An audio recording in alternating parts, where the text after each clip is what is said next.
Right, so first of all we did guard, using my overhook and getting a far lapel grip. And I use the pull of the lapel to pull him in and get tighter and tighter and tighter. Both of my legs are outside in this case. And what I'm going to do is I'm going to drop in a moment and the inside leg is going to go up to his stomach and the outside leg's going to go across his back. But before I do that, my free hand grabs a wrinkle in the back of his gi and I turn my fist this way, palm towards myself, so I can drive my elbow straight down towards his hips.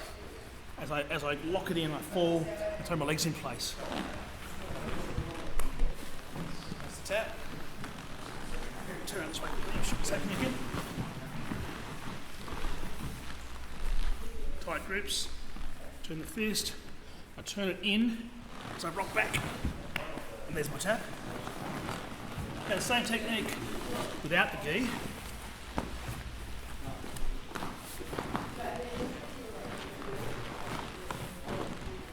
It's like a guillotine, so it's the same thing, the arm down across, but instead of grabbing lapels and collars, I reach as far as I can across his neck and as far as I can down, as far as I can across the front, and usually I'm after getting my hand in front of his shoulder as a guide. Then what I do, I reach down and grab my hands together, so I'm grabbing my choking hand, I'm grabbing my choking hand, and then I do the same thing exactly with my legs, one to the body, one to his back. I rock back and put his head under me, and there's my choke. So the outside of it as well.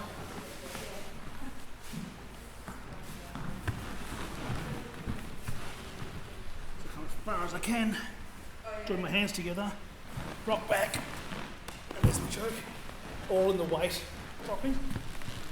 Now while the gis are off, we'll do number 2. So just turtle for me. Number 2, I'm starting from head to head with a arm grip. And what I do is I use the arm grip to control his movement until I'm ready to attack.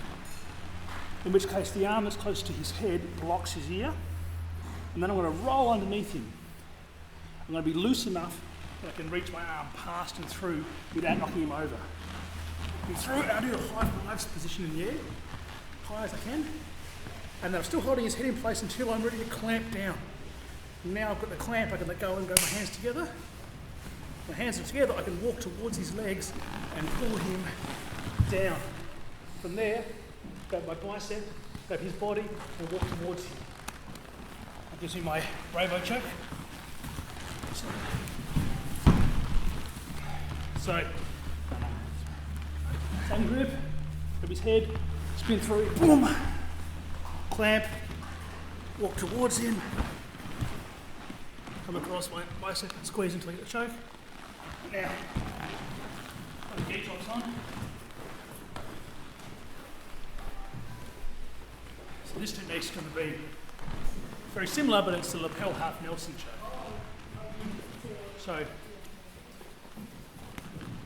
starting in the same position, what I do is I use the outside hand to open his gi,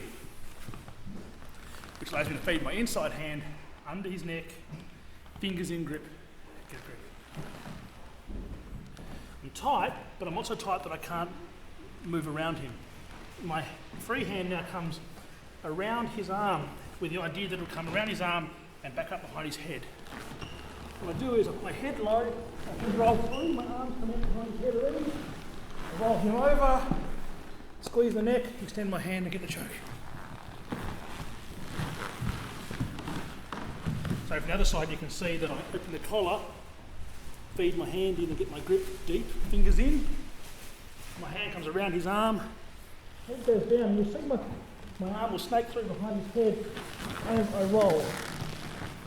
Take him over, stretch out and get the choke.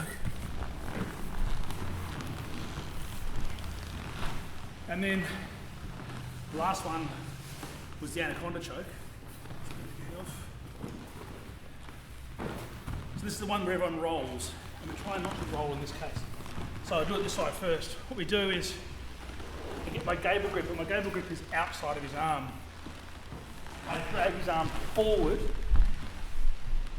I use my outside hand to hold his arm in place, while I punch through deep, grab my bicep and squeeze, then whichever side I'm gripping, straighten that leg and lower my weight on that side. That's the choke. Just here. So then what we do, from this side, you notice that the gable grip comes to the outside of his arm, and I pull it forward, I stretch it out. Gripping his arm, punch my hand through, tight as I can, punch up through, grab my arm, grab his back, squeeze, and lower my weight. Make my choke.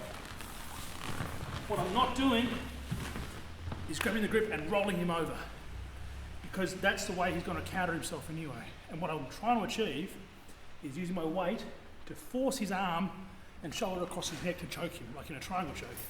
I roll past him and get him on top. He's got all the freedom to move his arm out and lose the choke position. Cool.